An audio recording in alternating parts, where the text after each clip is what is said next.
Have you ever heard the saying, go with your gut, or go with your gut instinct? Well, this saying is actually based upon scientific research that states that our guts are actually our second brain. And this research dates back to more than 100 years ago, with many claiming that our gut health governs our state of mind. To explain this further, the gut has hundreds of millions of neurons, which are essentially nerve cells. These are in constant communication with the brain, which may explain the butterflies feeling we get in the stomach. Now, I want you to take a second to think about a time when you were particularly stressed or anxious. How did you feel? How did your gut feel? Were you bloated? Were you in pain? You probably won't remember, because how often do we really pay attention to our guts? But I think it's important that we do start to pay attention to our gut health and realise why it's so important that we maintain and optimise our gut health. Because I believe there really is a powerful link between gut health and mental health. So if you are someone that is often stressed, anxious, depressed, my bet would be that your gut health probably isn't the best it could be. And in fact, stress in particular can affect the brain-gut communication, which of course may lead to bloating, discomfort and stomach pain. And unfortunately, this is something I've experienced in my personal life. Now, I remember a few years ago, I was getting ready for a date one evening. And for some reason that day, I was having a very, very bad day. I don't know why, but it was just one of those days. It felt like everything and anyone was against me. So as well as already being stressed, I was quite nervous and anxious about this date. Really, my mindset was just not in the right place. So whilst I was on the date, I began to experience stomach pains, so bad in fact that unfortunately I had to cut the date short. And obviously, I went home alone.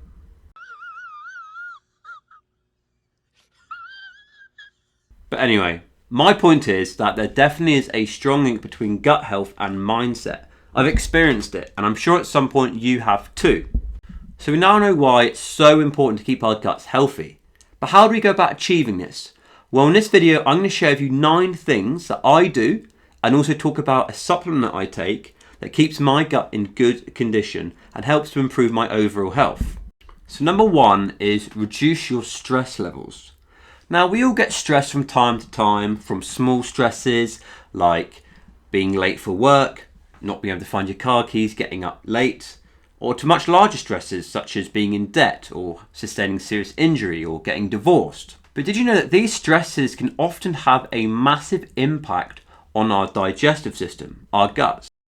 Putting the science and the studies aside for a second, I want you to think about, what do you usually want after you're stressed? Well, it's obvious, right? A drink. Because what's better than a cold beer and a pizza after a long day at work, or sharing a bottle of wine and having a chinwag with your bezzy? Actually, that reminds me. Oh, that's nice. But as I'm sure you all know, excessive alcohol consumption and unhealthy food choices is going to do even more damage to our guts. Now, I'm not saying that this is wrong, because I'd be a total hypocrite if I did, but all I'm saying is that there are better ways to alleviate your stress than simply drink alcohol and get a takeaway. One of the best ways that I've found help alleviate my stress is through meditation. And if you've seen my content before, you'll know that I'm a massive advocate of meditation, mindfulness, and all the other amazing spiritual practices that are out there, because they can elicit very powerful changes within our minds and bodies. Some of the emotional benefits of meditation include gaining a new perspective on stressful situations, building skills to manage your stress, increasing self-awareness, focusing on the present, reducing negative emotions, increasing imagination and creativity, and increasing patience and tolerance. Furthermore, a study from the Journal of Psychology, Health and Medicine found that those who practice meditation regularly begin to experience changes in their response to stress that allow them to recover from stressful situations more easily and experience less stress from the challenges they face in their everyday lives. And in relation to the gut, studies have concluded that stressful situations are associated with the onset in symptoms of digestive conditions such as IBS. So it's very important that we learn to reduce our stress in the right ways in order to maintain and improve our gut health. Number 2 is get more sleep. Now, we all know the importance of a good night's sleep and why it's so essential for our health. But did you know that not getting enough sleep can have detrimental effects on our gut health? Now, a 2016 study investigated the impact of insufficient sleep on the composition of the human microbiome. After only 2 nights of partial sleep deprivation, scientists found a significant decrease in the types of beneficial bacteria, changes to the composition of microorganisms in the microbiome that are linked specifically to obesity and type 2 diabetes, and a significant decrease in insulin sensitivity. Now, if you've never heard of it, the microbiome is essentially a concentration of microorganisms that are located in our intestines. This is the part of our digestive system that is often referred to as our second brain. And this is because the microbiome contains about 100 million neurons that are in constant communication with our brain and our central nervous system. So a lack of adequate sleep is definitely going to have a negative impact on your gut health. And it works the other way too. If your gut health isn't the best it can be, then your sleep will probably suffer too. They coincide together. So I recommend that you work on improving both if you really want to increase your overall health. Number 3 is chew your food thoroughly. And this is quite simple. Basically, don't be a pig.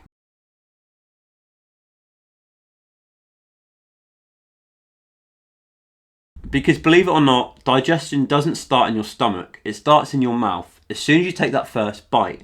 And in fact, some experts have advised that we chew our food up to 32 times.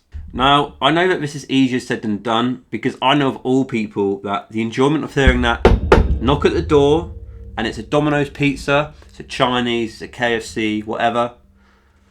Well, if you're absolutely starving, then there's no chance that you're going to chew your food 32 times, is there? However, I do think it's important to be mindful of this. And when consuming foods that aren't so easily digested, try consuming them slower and not just waffle them down.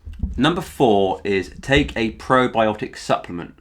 So probiotics are living microorganisms that can improve your gut health and overall health. So they're found in either food or drink, and of course supplements. Now, I like to include all of these. So the supplement that I take is a supplement called Digestamax. And here it is, Digestamax. So I got this from myprotein.com. It was around £20, I think. I can't really remember, but you get 90 tablets, which isn't too bad.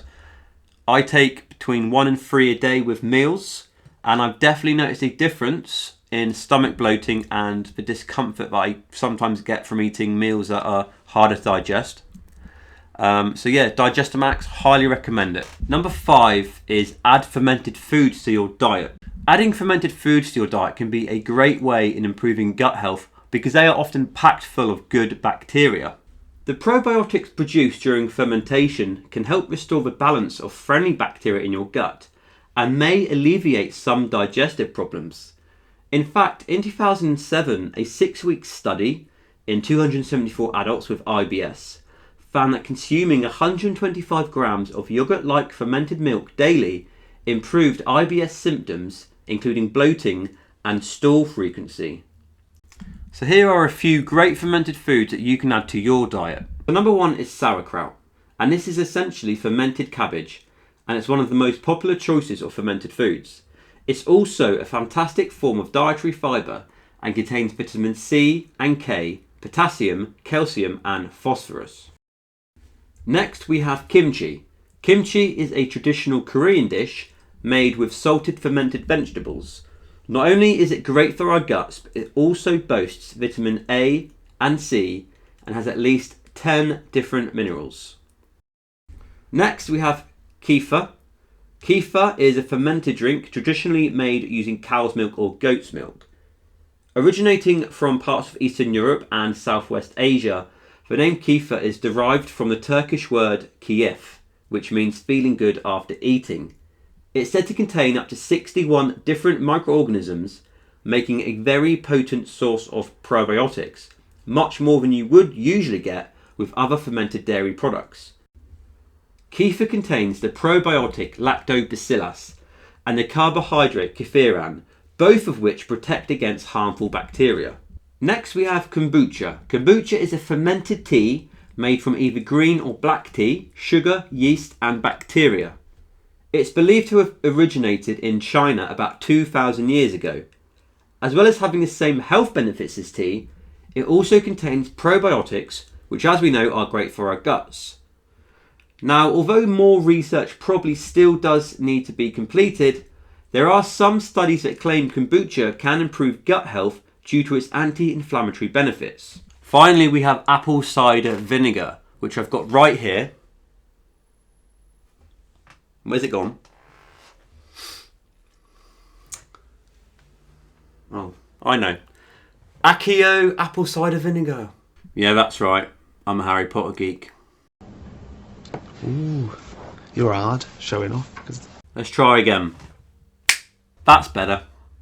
Apple cider vinegar. So, I've actually just run out, so I need to get another one. And apple cider vinegar is essentially fermented apples, and it contains something called acetic acid. And that's the ingredient that is said to have many health benefits. Now, if I'm completely honest with you, the research surrounding apple cider vinegar and the effect it has on the gut does seem to be lacking. But from my own personal experience, I definitely notice a difference when I take it. Some of the supposed benefits of apple cider vinegar include support to your immune system, improved digestion, and reduced blood sugar levels. Now, if you do want to get some apple cider vinegar, it's very important that you get one like this, which says with the mother. The mother is essentially the good bacteria. So it's very important you get one that says with the mother. Now, if you want an idea on how to incorporate this into your diet, try adding a splash to hot water, a bit of Manuka honey, and a pinch of pink Himalayan salt. And let me tell you, it is delicious. Thank me later, you'll sleep like a baby. Number 6 is check for food intolerances. Because did you know that up to 20% of the world's population may suffer with a food intolerance? And if you fall within this category, you'll likely experience symptoms such as rashes, headaches, sickness, diarrhea, pain, discomfort, stomach bloating. Unfortunately though, pinpointing what actual foods you're intolerant to can be sometimes tricky. And if you have experienced any of the symptoms I've just mentioned, my advice would be to try something called the elimination diet. This essentially involves eliminating the most common types of foods associated with food intolerances for a period of time until symptoms subside. Eventually the aim is to...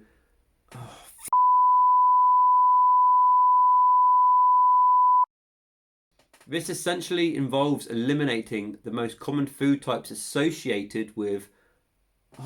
This essentially, it's right in front of me. This essentially involves... 2 hours later. This essentially involves eliminating the most common types of foods associated with food intolerances for a period of time until symptoms subside. Eventually, the aim is to reintroduce these foods one at a time whilst continuing to monitor symptoms.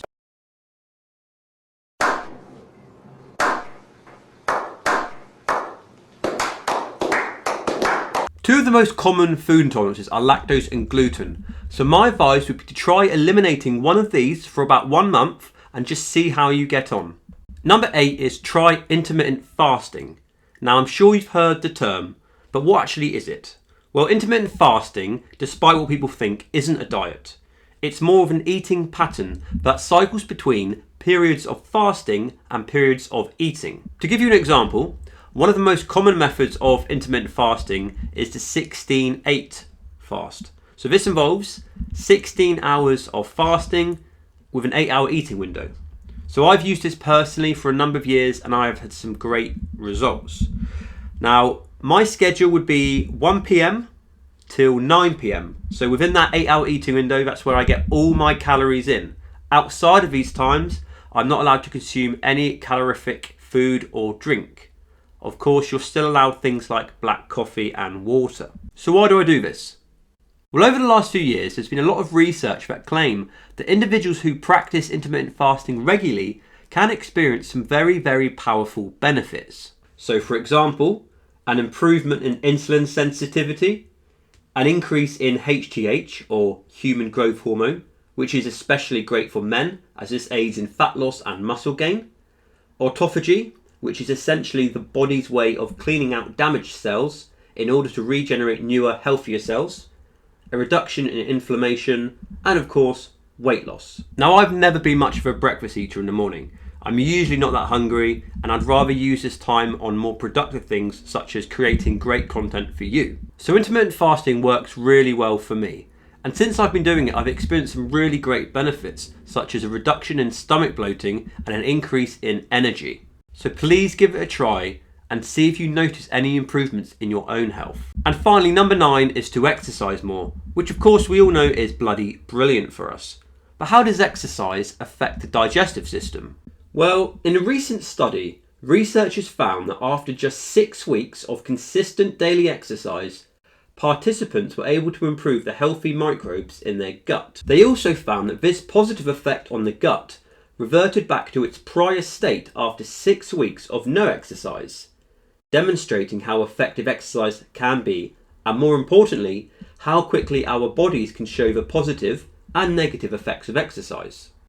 Light exercise, in particular, such as going for a short walk, can be a great way to get our digestive system working. So I invite you to go for a minimum of a 10-minute walk after you've had a big meal and get that gut going. And finally, I just want to quickly invite you to join my Facebook group, and I'll drop a link below. So thanks a lot for listening, and I'll see you all in the next video.